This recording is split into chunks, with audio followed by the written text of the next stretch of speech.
On Tuesday, you're going to know uh, are who's going to be on the Lynn Haven City Commission. There are 5 seats, and 4 of them are up for grabs. And early voting has begun right now. So early voting is on to tomorrow and Friday. And you can go from 8 in the morning to 5 p.m. at the Lynn Haven Senior Center on Pennsylvania Avenue, and cast your votes for who you'd like to see as the mayor and as the other commissioners. And this is a tremendous opportunity for the city of Lynn Haven, for the voters to fix a few things. I was supposed to have Brian Gray, who's also running for one of the seats, seat 1 as a commissioner. I was supposed to have Brian on last night, but I had technical difficulties. So Brian's going to join us tomorrow at this same time. Before I bring on Judy Tinder, who is running against the incumbent, Jesse Nelson, those are your 2 choices for mayor. Before I bring Judy on, it's campaign season, and I want to let you know a little bit about Brian Gray in a paid campaign ad. He'll be with us tomorrow. Brian Gray is running for Lynn Haven City Commission Seat 1. He wants to reform code enforcement so that everyone is treated equally for once. He rejects adopting the International Property Maintenance Code. Don't turn the city into a giant HOA. Vote for Gray on or before April 18th. I'll tell you what, if you want to drain the swamp in Lynn Haven, you vote for Brian Gray for seat 1. I'd really love to see him get in there. And I'll tell you, we'll go over all of it tomorrow. But also Panama City. The incumbent Greg Brudnicki is running against Doc Rowan. And I want to tell you about him real quick in this paid campaign ad. Doc Rowan is running for mayor of Panama City. The city wants to spend $170 million to build a new civic center. They could have restored it for $12 million. Why are they so determined to spend more than $150 million than they should? And they want to shut down the boat ramp in the marina. If they have their way, generations of boaters and fishermen would become second-class citizens. It's time for a mayor who puts you first, rather than the big developers. Vote for Doc Rowan on or before April 18th. All right, I'll tell you somebody who thinks there's too much spending, and that's Judy Tinder, who is a candidate for mayor of Lynn Haven. She has been a city commissioner for a long time. And if you live in Lynn Haven and you follow city government, you surely know Judy Tinder. Welcome to the show. Thank you so much. Thank you. You look great. Thanks. You got it all set up. I've been out in the sun all day over at the campaign, at the voting place.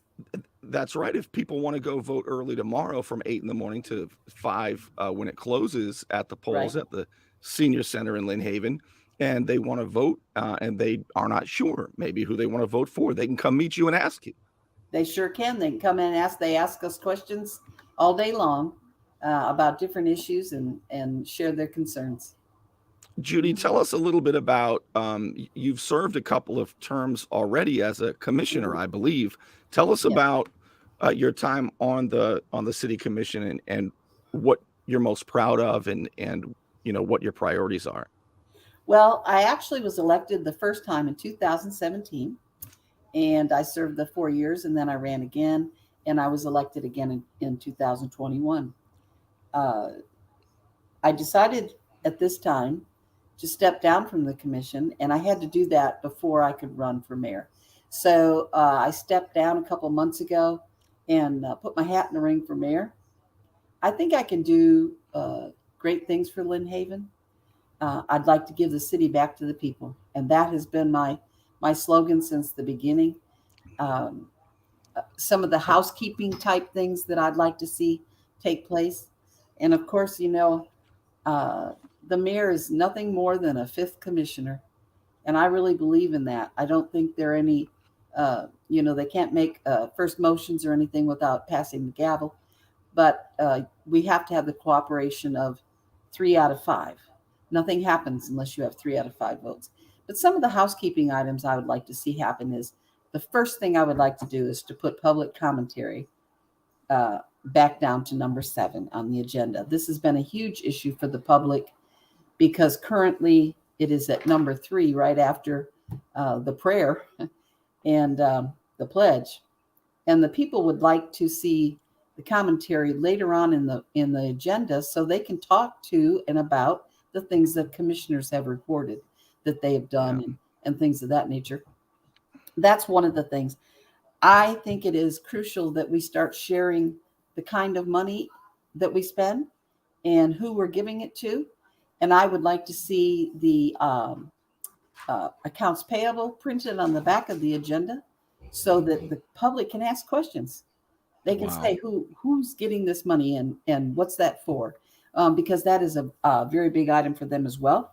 Another thing I would like to entertain and certainly pass to the other commissioners is I would like to see all bids opened 15 minutes before the commission in front of the entire public and in front of all the commissioners. Currently, only one commissioner can be present when bids are open. In 2017, I started asking then if I could be present. And the city manager had selected one commissioner, and he was the only one that was ever allowed to actually witness the bid opening. And currently now, I believe Mayor Jesse Nelson is the only one in there that watches the bid opening. I think that should be very public.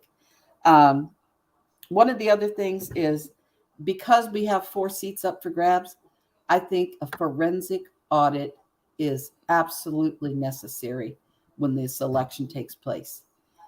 It's a way to make sure that everybody is, that everybody is safe and everything is current. The commissioners are responsible for the funds and everything. So we want to make sure that we've got all that in place. And there's just a lot of things I feel very concerned, and I think it needs immediate attention, is the salaries of our employees. And I don't mean management. I believe we are top heavy on management salaries. And like I said before, we have firemen that work for $12 an hour. And I'd like to know that when they come to my home, that, they're just not feeling appreciated. And the same, I bet the same would go for the police, right, Judy? Because there is a rumor, and it's not true. Judy Tinder wants to defund the police, and that all stems from a conversation that you had with the current police chief, Ricky Ramey, and everybody knows you two get it on because, as Muhammad Ali said, you don't get along, right? So everybody knows it. But before he got there, or before you guys had a conversation early on, and it went sort of like this. You two agreed that right now the police chief, and according to city charter, answers to the city manager. So he's got to keep the city manager happy. That's and right. Ricky Ramey said, Chief Ramey said, that sort of means that I'm, doing whatever he wants me to do. And he would like to have more autonomy. And that was the conversation that you two were having. Explain what you mean by that, because I know that you would like to see the police officers make what they deserve and strengthen the police department. And perhaps one day not have the police chief as the errand boy for a city manager. Exactly. And Chief Ramey and I actually had this conversation right after city manager Michael White was hired. And Chief Ramey came to me. We sat down across from the table and we talked. And he said, listen, I'm his taxi cab. I'm his errand person. He wants me to stop my paperwork and run him to the park and things of this nature. That was exactly his words. And we learned there was a lot more things from the text later on. But anyway. Exactly. But so he was not happy with that. I've heard a lot of people talk to him about having the police chief elected so that he doesn't feel like he has to report and have him report to the commission. He's not in favor of that. He goes, that becomes too political. But at this point, when he is tied down to the city manager and he depends on the city manager for his salary and everything else, obviously that's who he's going to follow. You Yeah, know, well, perhaps there's a third option. Perhaps, like the city manager and the city attorney, perhaps he answers to the city commission, and as long as three yes. members of the commission are pleased, he's got a job. There you go. Um, as far as the defunding the police department, I had to laugh when I heard that one because what do you do with criminals if you have no police department? When they started doing that out in California and every place, I said, well, that's just insane. And that is how I believe. Why would you ever defund a police department? I mean, you have to have, if I get in trouble and I have somebody breaking in my house, I want to be able to call the police department. Our police department responds quickly. We have some fantastic officers on our force. Yeah. And I think we have things to fine tune, but every department does. So, but no, I do not believe in defunding the police department, and I'm No, not yeah, in favor of that. look, I've talked to you about this offline, and I'm telling you, Lynn Haven voters, if you want the good police officers recognized and the bad apples, if you want accountability, and you want a police department dedicated to equality under the law and protecting and serving, Judy Tinder is your mayor. Mm-hmm. So let's talk a little bit about each of those things, unless you wanted to follow up on that. No, I agree with you completely. I'd like to see all of our employees treated fairly and all recognized where they need to be. And I want them all treated the same. Absolutely. So you've gone over about 6 parts of your platform, and I want to flesh them out a little bit. The first one thing I think everybody should understand is that cities have 2 different types of government. You've got some cities are strong mayor governments, where the mayor is directly the boss of the department heads and so on and so forth. And the city manager is not. But most cities in Lynn Haven, the city manager is the boss of the department heads, and the city manager answers to the commission. And that's what you mean when you say that the mayor is simply another commission member, but with the gavel. You know, she runs the meetings. That's I like saying that. She runs the meetings. She runs the meetings again. So that's what you mean by that. But you personally, as the mayor, do not have the power to make all of these things happen. The voters would have to vote in people like Brian Gray, Ellen Fields, and Mr. Jackson. Isn't that correct? Mr. Walker, I'm sorry. We haven't gotten a chance to get to know each other, but I'm looking forward to meeting you. I always enjoy your comments, Mr. Walker. Forgive me, but I sure hope you get elected, because that would really help things in Lynn Haven. The one thing about Richard Walker, and anybody who comes to commission meetings is very aware. Richard has been in this community for years and years. He comes to every single meeting. That's right. He knows more about how this city was formed and its history and its charter and procedures than anybody I know. Yeah. He has been, I've gone back and looked at city commission meetings in 2015, and guess who was there? Yep. Richard Walker. He was there. The hard questions. Yeah, he does. He is fantastic. And he really wants transparency. I heard him one time say, I don't remember exactly the context of it, but there were speakers who weren't given an opportunity to express themselves, something like that. And he said that was such an insult to the citizen. And that's the first time I'd ever heard him say anything like that. But anyway, let's get to you keep saying you want to give Lynn Haven back to the people. Right. That sounds good, Judy, but what do you mean by that? What I mean by that is, for example, when Margo Anderson was mayor, when a resident got up to speak to the commission, if they weren't done at the end of their 3-minute limit, anybody in the audience could say they can have my 3 minutes. And they were allowed to continue on the other residents' 3 minutes. Sometimes she would say, no, go ahead and finish up. When they would come to the commission with a complaint or a concern about something in their neighborhood or in their household, Margo would always say, would you please come up here and give your name and address to the city manager, and I will call you tomorrow and we'll get together and discuss this one-on-one.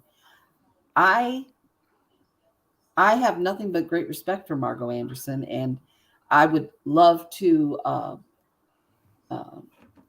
step into her place, and I would like to try to uh, give the city everything that they deserve, all the people. I think we have situations going on. Flooding is a big issue. It always will be. We're at sea level. But one of the big things to me is when we have a neighbor, we have one person in the community. It's a lot more than one. But when they call and they say, look, I've been flooded out 4 times, my house is going underwater, what can we do? I think we should focus on that person. I think we should send crews out there. Some of these solutions can be fixed in 2 or 3 hours, and we just put it off and put it off. And it's like everybody has to sink with the ship instead of trying to help people as we go.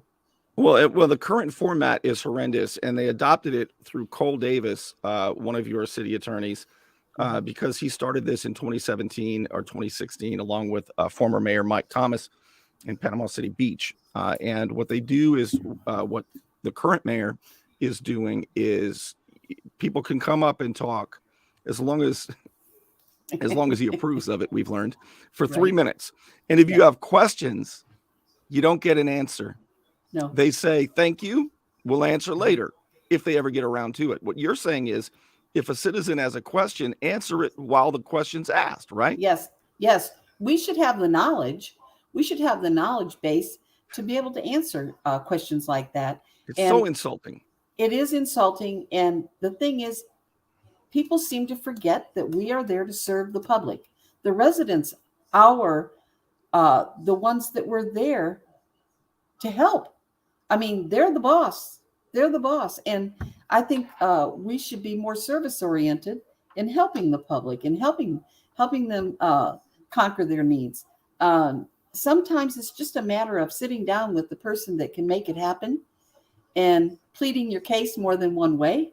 But I've dealt with the public since 2017. I've gotten calls at 4 o'clock in the morning. Their water's been turned off. I mean, I can't tell you. I can't tell you the different things that I've heard. And it's a matter of knowing who to call and say, come on, let's make this work. So Yeah. you have to fight for the people and you have to help them because that's what we're there for. We're See, not there and to argue and yeah, ignore. exactly. Yeah. Exactly. Yeah. Exactly. And, after you said this, people kept saying it, repeating it after you'd mentioned another thing that you want to do. And boy, would I love to see it in every city. And if you're elected on Tuesday, and if Brian Gray and Mr. Walker and Ellen Fields are elected on Tuesday, this is what people are going to see: a forensic audit. I Yes. remember a couple of years ago when Mm-hmm. current commissioner Jamie Warwick ran and won. Uh-huh. He said he's got a degree in finances, Yeah. something to do with finances, and he Mm-hmm. he didn't even get an answer. Neither did Brian Gray. How much the city owed exactly, to whom, what the interest rate is. I mean, Yes. unbelievable. So, Judy, what would a forensic audit look like? Well, a forensic audit in 2000, I'm going to say it was in 2017 or 18. I was asking for a forensic audit. And part of the commission wanted it and part of it didn't.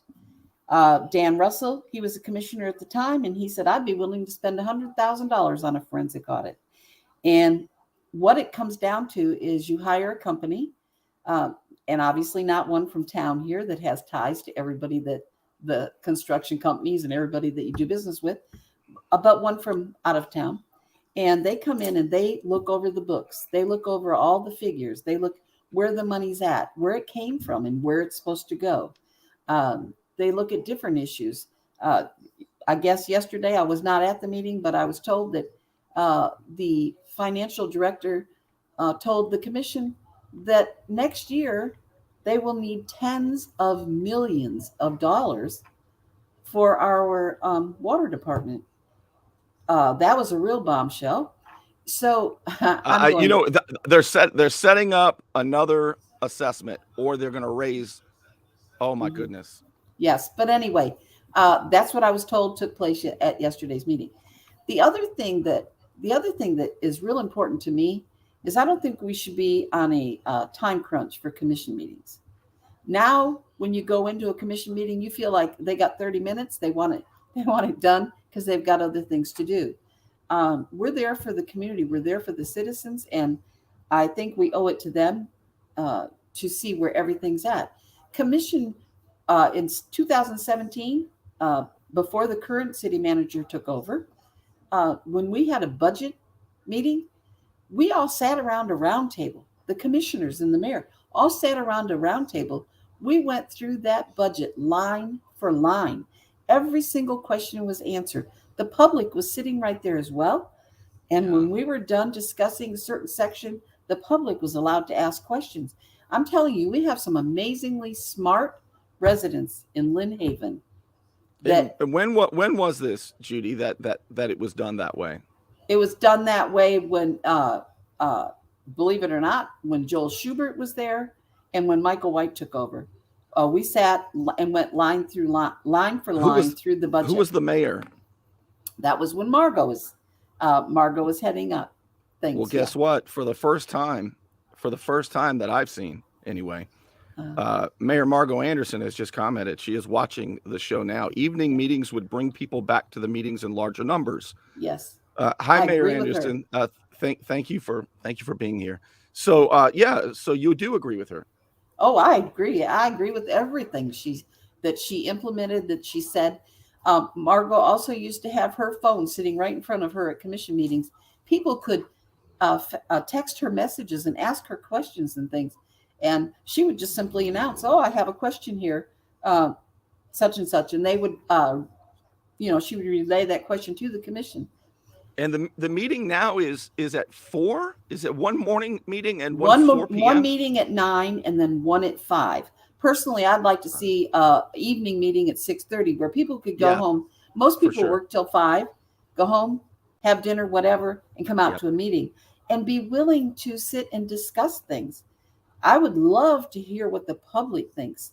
Right now, we spend so much time, like you said, we don't answer questions. We just go, okay, thank you, and that's that, and that's over. I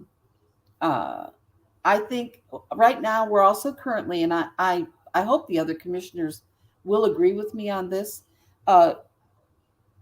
Commissioner Warwick asked about 6 months ago, I think it's probably been longer than that, to have a pre-meeting.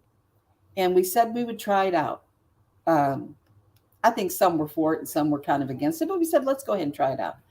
I personally would like to see us eliminate the pre-meetings for about 6 months. Well, I hate it. The thing for me is, and I hear people saying this all the time, the commission meets at City Hall the Friday before the meeting. They go through the entire agenda together at that meeting, and they discuss. If you have questions, they discuss back and forth there your questions and your concerns about everything on the agenda. That's why when the public shows up for the meeting on Tuesday, there's no discussion because the commission has already discussed it. And they know. Want to see, want to see the discussion between the 5 of you. We want to see the arguments put forth. Yes. We want to see ideas collide and reason prevail. Right. We don't want it done in a legal and noticed meeting for sure. Right. We don't want that. We want to see you guys discuss it. That's how you figure out who's thinking in what vein and how they're thinking and things of that nature. Now, those meetings are recorded. However, the public can attend, but they cannot speak. Yeah. So once again, we keep them from offering their opinions. And we see this all the time with things that are voted on 2 years ago and then implemented 2 years later. And the people forget. They forget that it was voted on 2 years ago. I've talked to so many contractors and people like that I would like to see the planning board take a look at some of the things that we do. And I think it really matters. I believe in controlled growth. And I think this whole annexation thing, that's come up in the last month or so. If a person has a well and they have their water and they have their services, I don't know why they would want to join Lynn Haven, because we're going to charge them an assessment We're Right. going to charge them for water. We're going to charge Right. them for all those things, and they don't pay that now. So I don't know what the point of that And of is. course, I just want to make sure everybody knows an Mhm. assessment. If you get brought in from the county into Lynn Haven, annexed into Yes. Lynn Haven, and you are given another tax, you will be Mhm. given another tax for your water services, Mhm. and it can only be spent on water services. Therefore, government gives it a different name, but it feels exactly the same to your pocketbook. They Yes. give it the name of an assessment. It's a tax by another name. Yes, exactly. Exactly. And on top of that, the commission pays big dollars. And I don't mean just 40, $50,000, which is outrageous. I mean 100,000 to outside firms to come in and tell us what we should do and tell us why we should do it. If we included the public and if we all could just sit and communicate and not be in a hurry and discuss things back and forth, I think we can find our own solutions to these situations. Judy, I actually I'm starting to think it's a good idea to pay somebody $100,000 to give you advice on what you should do. How do I apply for that? Yeah, I Because Judy, I've got know. ideas. I know. And Uh, so does the public. I mean, they all understand And what that's we're what you all get facing. paid to do. Right. I talked to a gentleman today at the voting place, and he said, "You know what?" He said, "I have to raise by standards now, by building standards. I have to raise my property up 3, 4 feet." And I said, "And then what do? You flood out all your neighbors." I said, "How does Wow. that help our community when Right. a person's building a new home, and then when it's all done and said, they've got a gorgeous home and Yeah. it's up in the air 4 or 5 feet from their neighbors, and their neighbors are underwater?" Yeah. I mean, There's a book behind me. How well I might have moved it. I did move it because I was telling somebody. It's called The Law by Frederick Bastiat. It's only 55 pages, and it is a book about. It should have been called The Government, but in yeah, 1850, Frederick Bastiat, a French philosopher and economist, he really explored. It's my favorite book, and everybody should get The Law by Frederick Bastiat. He explored the relationship between people and government, and one of the things he pointed out was I've got a bachelor's degree in political science, but mhm, studying politics, the best lesson I ever learned is don't only look at what is seen, but look at what is not seen, the unintended consequences. And what right, you just described is this new home that, oh, we're gonna require it that it's built up high. But what is yeah, not seen is what's happening to all the neighbors. all the It's people so around them. important to think about those things. Right. Well, we had a company, and I won't mention any names, but they leveled their property, cut down all the trees, brought in loads and loads of dirt, and hadn't even applied for a development order. Well, behind that location is a cul-de-sac with 6 neighbors, 6 people in beautiful homes, and their backyards are all flooding every time it rains now. And there's going to be a new business going in there. They finally turned loose of their development order and have said what they're going to build, but it's just not right. The consequences. I think we have to, and I know my age is part of this, but I think we have to stop, take a breath, and think about what we're doing at all Yeah. levels. I mean, we have to look at the money. We have to look at. I'm a bit frugal, and the older I get, the more frugal I become, Mhm. because I just hate to see money just thrown away when we have employees that I feel, in my opinion, are underpaid. And and Oftentimes the department heads are not underpaid, but oh no. the police officers, hey, Lynn Haven police officers, Hmm. those of you who protect and serve, I Yep. want you to be better taken care of. It is Yes. insulting and inexcusable that consultants are making like Hmm. $175 an hour, the cheap Hmm. ones, and you Yeah. all are not being paid what you deserve. And the same Right. goes for the fire department. I mean, the workers really are not getting taken care of. The department Hmm. heads, they're really getting taken care of. Judy, I want to Yeah. thank a few sponsors, and when we come back, Sure. I want to ask you some of these other questions that I'm really excited to talk to you about, like the accounts payable idea. Hmm. Woo! Opening up all the books for the public where we don't have to make a public record request and pay a ton of money and get the Hmm. runaround. I can't wait Yeah. to ask you about this right after these Great. messages. Is your past ruining your future? Having your record sealed or expunged wipes the slate clean, providing you with a new opportunity in life. I'm Al Saulene, your Panama City Beach lawyer. 215-0628. Don't let back pain and neck pain get you down. Find relief at Brown Chiropractic Center on St. Andrews Boulevard in Panama City. Dr. Sherry Brown helps people heal naturally with chiropractic adjustments and deep tissue massage. Call 769-3777. All right, I want to remind everybody that you can vote now for early voting has begun. So tomorrow and Friday from 8 a.m. to 5 p.m. at the Senior Center on Pennsylvania Avenue, you can go say hi to Judy Tinder. She'll be there, and you can cast your votes. Bring your friends, bring your family, everybody who can vote, and take back Lynn Haven. I love what you had to say about accounts payable, because it's like pulling teeth to find out some of the things that everybody should see, the numbers and all this. Tell everybody again what you have in mind.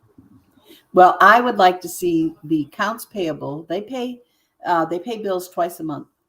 And I would love to see those listed on the back of the agenda at a commission meeting, who it is and how much they're getting paid for. And I also want the finance director to be right there. So when anybody has a question, what was this for? What was this for? They can answer that question. And I don't believe it's a matter of, I'm not sure. I'll have to get back to you on what it was for. You talked earlier about how much they make an hour and all of that. I know for a fact, because I asked a question about a bill to a local company that the city hires at grand openings, at the Easter egg hunt, at the baseball and football grand openings.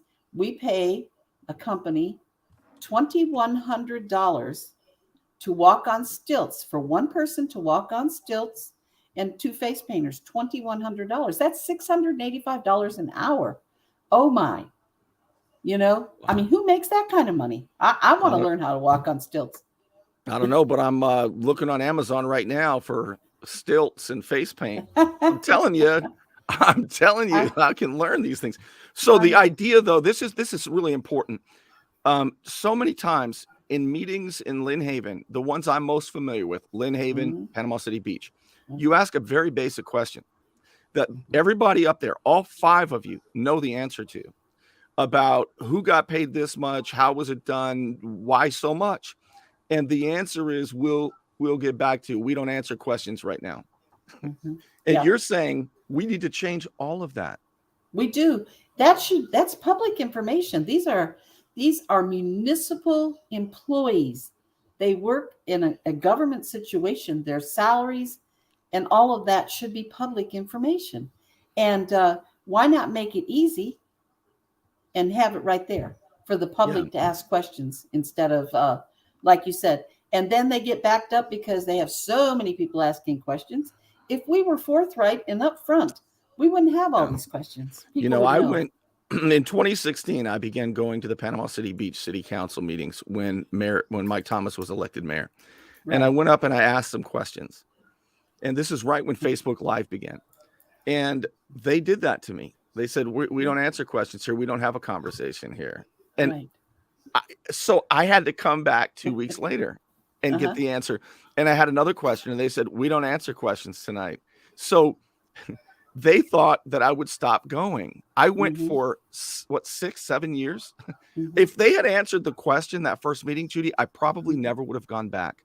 And that just shows you people want answers. And the more transparent you are, I think the more professional, perhaps satisfied the citizens are going to be.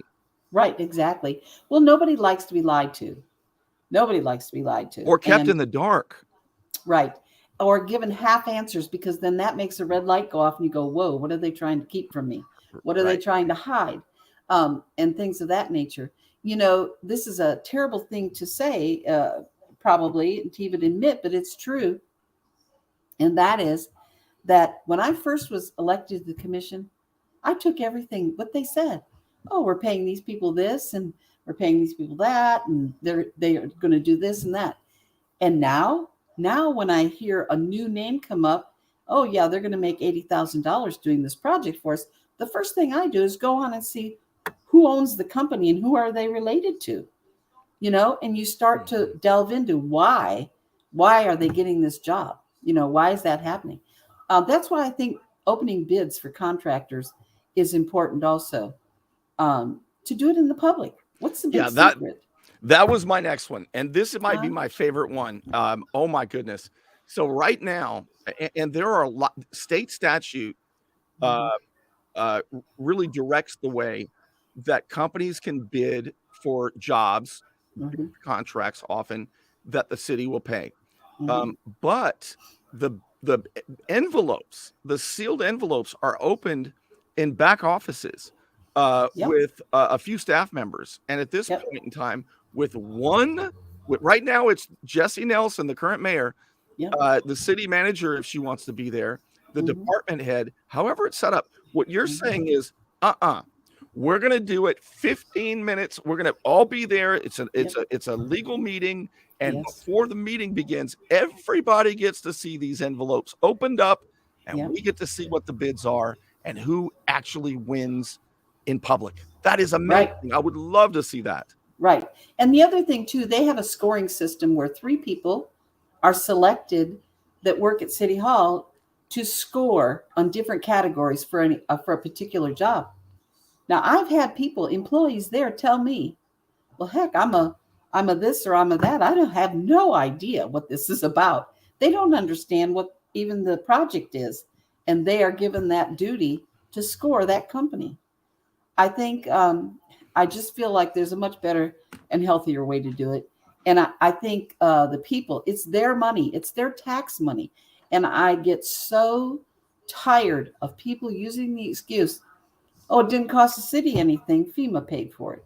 Well, I got news for them. FEMA money, where did that come from? That comes from the taxpayer. And you can't just always throw everything, oh, that's FEMA money. It's taxpayers' money. We saw where that got, what that incentivizes. Oh my goodness, you're absolutely right. That's a much bigger conversation. Because I could go deep into how the federal government is sending the federal government, which is borrowing about $7 million a minute. It sounds crazy. The federal government is borrowing $7 million a minute, and they're sending a bunch of money to cities all over the country. That's called unsustainable for the United States of America.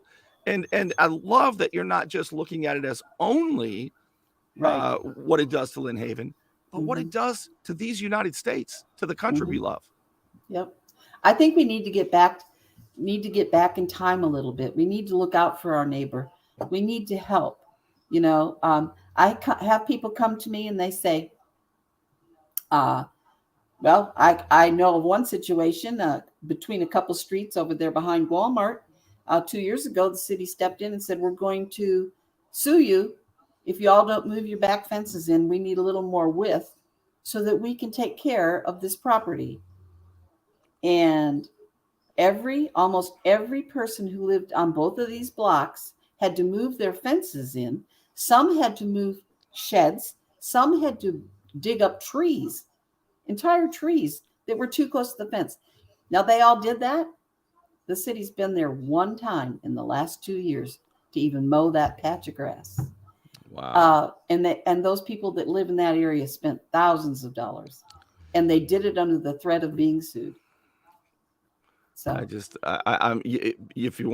anybody wonders why I can't stop doing this, it's because of stories like that. I mean, the abuse and the way the big power of government leans on people, and often people that are dissenters or people who have rival companies. I've seen all kinds of things like this, but I want to come back right after this and ask you, as early voting continues tomorrow and Friday, and the Super Tuesday is coming quick, I want to give you a chance to talk directly to the voters and let them know why you really would like their vote right after this. It's a hot time in Florida, and my friend Ryan could make sure your air conditioning is running at peak efficiency.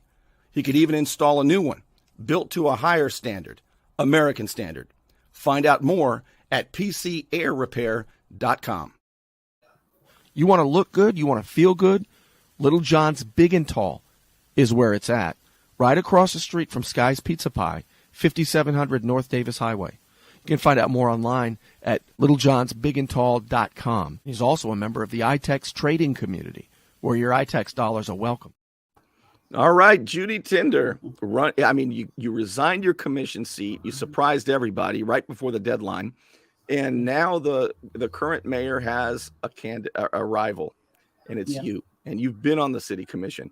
And it takes a while really to learn how city government works. There's a learning curve for sure. And you've been there long enough to know how it works deep on the inside. So here's your chance. Let everybody know why you'd like to vote. Well, I would love to have your vote. If you are a voter in Lynn Haven, I truly want the city to be given back to you. I want to hear your opinions. I want to give you the respect that your intelligence deserves and not make you feel intimidated to come before the commission. I want you to know that you can call me anytime.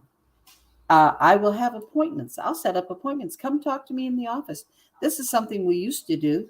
If a neighbor or community member had a problem, we would go to City Hall. We would bring in whoever needed to be there, the city manager, whatever department head, and we would sit around the table and talk about the situation until the resident was happy.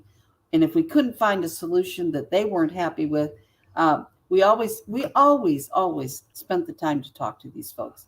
And I think that's so important because, it's not just about what our city looks like. And it certainly is not about who wants to make the next $1 million building a subdivision. People are complaining about the traffic, and they're complaining about all the things that we have some control over. I recently spent time with somebody that's very involved in the schools. We have a problem in our schools. And when I moved here in 1988, I moved to Lynn Haven because our schools, Mosley, Mowat, Lynn Haven Elementary, they were A schools back then. Unfortunately, now they're not. They're B, C, and D schools, and that's unacceptable. Our representative at the school board, who happens to be Mr. Register right now, should be reporting to us at our commission meeting at least once every 8 weeks, telling us how the schools are doing. What are we doing? As a community, we should be getting together to help underprivileged students that are coming to school hungry and coming to school just not taken care of at home. We just need volunteers, but that's all about the community. And we're only 5 people on the commission. But I think we have to let people know that their help is needed. And I'm here to serve you in any way that I can. And my office will always be open. My phone is always on. And I think if everybody got on the bandwagon and said how many times they had called me, and I've listened to them no matter how long we had to talk to find an answer for their situation, it would be many. And like I said, we're your servants, and people have forgotten that. And your tax dollars pay us. And your vote is what's going to make the difference. If you're tired of what you've got, it's time to change the cover on this book and let us rewrite the book, because it needs to be done for the good of the city and for your happiness and for your living conditions, so that you can live in the home you've been in for 40 years and live there happily and not have to worry about 4-story buildings going up next door. So I'd appreciate your vote. Judy, I appreciate you very much, and other good people who serve and run for the right reasons, because you don't have to do this, and you put yourself out there for some pretty ugly things to be said about you when you thrust yourself into public office. And I am grateful that you do it for reasons that I think are the right reasons. So thank you. And I wish you the best of luck. Let everybody know how they can vote for you one more time. You can early voting tomorrow and Friday, 8 to 5. And then on Tuesday, voting is from 7 a.m. to 7 p.m. And we just hope everybody comes out, cast your vote, and don't sit home thinking, oh, somebody else will take care of it. Because if you do that, you know what they say. If you don't vote, you shouldn't say anything. So I'd appreciate your vote. Judy Tinder, thank you so much. I appreciate it. Thank you so much. I appreciate you, Bernie. Thank you. All right. Bye-bye. Bye now. All right. How about that? All right. Hold on. I'm doing this myself. I don't have a graphics guy. Hey, I want to thank the Unknown Patriot, of course, for helping me get the word out and tell you what I see. I always appreciate the Unknown Patriot. And tomorrow night at 8 o'clock, we are scheduled. And Brian, look, we got it all fixed, man. We got it all fixed. It was meant to be tomorrow. Brian Gray for Lynn Haven City Commission will be joining us tomorrow. So I look forward to it, and I will see you then. Thank you for being with me.